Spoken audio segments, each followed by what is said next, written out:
बच्चों, let's read this question. So this question says period of revolution of electron in the nth Bohr orbit is given by nth Bohr orbit में बताना है. Option A is T is equal to 4 epsilon square n cube h cube divided by m e की power 4. Option B is T is equal to 4 epsilon square n cube h cube. Option C is T is equal to m e की power 4 into n. Option D is T is equal to 2 pi. Okay, तो चलिए बच्चों, अब हम इस question को start करते हैं. और इस क्वेश्चन का आप की कॉन्सेप्ट क्या लिख सकते हैं? The key concept of this question is, यहाँ पर मैं पीरियड ऑफ रिवॉल्यूशन यहाँ पर फाइंड आउट करना है. क्या लिख सकते हैं? देखिए, period of revolution is the key concept of this question. क्या हो जाएगा आपका?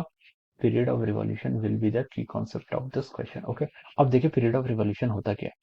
पीरियड ऑफ रिवॉल्यूशन का मतलब है, जैसे आपका एच एटम है, आप यहाँ पर एच एटम की बात कर रहे हैं, एच लाइक एटम की. ओके, तो देखिए यहाँ पर क्या होता है, आपका ये एक न्यूक्लियस होता है. This is nucleus, this is nucleus. Nucleus पर चार्ज जेड है, और एक इलेक्ट्रॉन जो क्या कर रहा है, आपका रिवॉल्व कर रहा है अराउंड द न्यूक्लियस. इलेक्ट्रॉन क्या कर रहा है? रिवॉल्व कर रहा है. ओके, तो हमें यहाँ पर से क्या निकालना है? Period of revolution. ओके, तो देखिए यहाँ पर कौन कौन से फोर्स लग रहे होंगे. यहाँ पर आपका कौन से फोर्स लग रहे हैं? एक तो देखिए आपका इलेक्ट्रॉन सर्कुलर मोशन कर रहा है, सर्कुलर ऑर्बिट मूव कर रहा है, तो आपका M V square by R ये क्या जाएगा? सेंट्रिपिटल फोर्स आएगा according to the Bohr model. Okay, और इसके बाद इस पर क्या लगेगा? इलेक्ट्रोस्टैटिक फोर्स ऑफ अट्रैक्शन और रिपल्सन लगेगा, जिसकी वैल्यू आपकी हो जाएगी Z E square divided by 4 pi epsilon naught R square. Okay, Z square divided 4 pi epsilon naught R square, ये आपका देखिए एक्सप्रेशन रहेगा. और अगर आप यहाँ पर मोमेंटम भी कंजर्व कर दें, मोमेंटम कंजर्व मतलब बोहर ऑर्बिट में यहाँ पर बोला गया था कि जो आपका मोमेंटम होता है वो only those orbits are allowed जिनका मोमेंटम क्या होता है? N H by two pi के मल्टीपल में होता है. Sorry, H by two pi के मल्टीपल में होता है. एच बाई टू पाई के मल्टीपल में होगा. So only this type of orbits are allowed. इसको इक्वेशन 1 एज्यूम कर लीजिए, इसको इक्वेशन 2 एज्यूम कर लीजिए. ओके, तो अब हमें यहाँ पर पीरियड निकालना था. पीरियड क्या होता है? पीरियड होता है यानी कि आपका टाइम पीरियड. टाइम पीरियड को कैसे लिख सकते हैं? टाइम होता है आपका distance divided by velocity. This is our distance. Distance 2 pi R क्यों लिखा है? क्योंकि इसका पाथ क्या सर्कुलर है. ओके, अब देखिए यहाँ से हम 2 pi into R divided by V. R क्या होगा? देखिए इन दोनों इक्वेशंस को यहाँ हम सॉल्व करते हैं, तो यहाँ पर आर की वैल्यू आती है आपकी R N is equal to N square H square epsilon divided by pi M Z E square. This is the value of our R N. ये क्या हो जाती है आपकी? देखिए हम क्या करते हैं यहाँ पर, जब हम रेडियस की वैल्यू फाइंड आउट करते हैं, तो आर एन क्या आता है? N square H square epsilon divide by pi M Z square. ये आपकी रेडियस की वैल्यू आती है. और अगर आप यहाँ से वेलोसिटी फाइंड आउट करोगे, वेलोसिटी आपका आता है Z E square divided by two N H epsilon, two N H epsilon.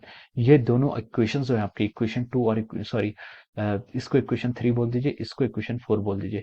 ये दोनों इक्वेशन आपकी मोस्ट इंपोर्टेंट इक्वेशन है एटॉमिक फिजिक्स में. ओके, ये क्वेश्चंस आपको याद ही रहनी चाहिए, इनका यूज होना ही है. ओके, तो रेडियस और वेलोसिटी और एनर्जी, तीन वैल्यू तो आपको हमेशा याद रहनी चाहिए. ओके, अब देखिए, अब रेडियस को अगर हम यहाँ पर पुट कर लेते हैं, ओके, हम यहाँ पर 2 पाई इंटू आर, आर की वैल्यू हम यहाँ पर पुट कर लेते हैं. कितनी है? देखिए N square H square epsilon, ये हमने यहाँ पर ऐसे पुट कर दिया, डिवाइडेड बाई, देखिए आप कितना था? पाई एम जेड स्क्वायर, तो आपका यहाँ से आ गया पाई एम जेड स्क्वायर इंटू आपका वेलोसिटी की वैल्यू भी यहाँ पर पुट करनी है. वेलोसिटी की वैल्यू मैं यहाँ पर लिख लेता हूँ इक्वेशन 4 से, Z E square divided by है, डिवाइड है तो मैं इसको ऊपर ले आऊंगा तो मल्टीपल में हो जाएगा. कितना? मल्टीप्लाई में आ जाएगा 2 एन एच एप्सिलॉन. ओके, ये आपकी देखिए यहाँ से आपका टाइम पीरियड हो जाएगा. अब क्वेश्चन में देखिए उसने हमें जेड नहीं दिया. जेड मतलब इसने हाइड्रोजन लाइक एटम के लिए कंसिडर किया, तो हम जेड की वैल्यू यहाँ पर 1 पुट कर देंगे, तो जेड से हमारी डिपेंडेंसी हट जाएगी. बाकी डिपेंडेंसी हम देखते हैं. ओके, अब देखिए यहाँ पर आपका क्या क्या कैंसिल हो रहा है. यहाँ पर आपका देखिए एक तो आपका पाई से पाई कैंसिल हो गया.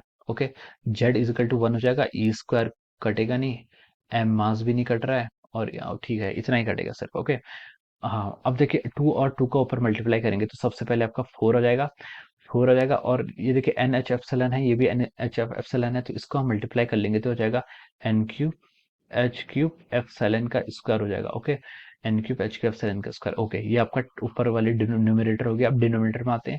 डिनोमिनेटर में देखिए आपका एम, आपका देखिए पहले जेड से जेड मल्टीप्लाई कर लीजिए, ये आपका जेड स्क्वायर हो जाएगा, ई की पावर 4 हो जाएगी, और आपका एम यहाँ पर ऐसे रह जाएगा. ओके, जेड स्क्वायर ई की पावर 4 बाई एम. ओके, बस this is the correct. Okay, ये आपका इस तरीके से आंसर आएगा. जेड की वैल्यू तो आपने 1 रखना है, ठीक है, जेड की वैल्यू 1 रखनी है, तो हो जाएगा 4 N cube H cube epsilon का स्क्वायर डिवाइडेड बाय जेड की वैल्यू 1 रखनी फॉर हाइड्रोजन लाइक एटम, तो ये आपका हो जाएगा एम ई की पावर 4 आपका डिनोमिनेटर में इस तरीके से आ जाएगा. ओके, अब देखिए ये आपका किस एक्सप्रेशन से मैच कर रहा है.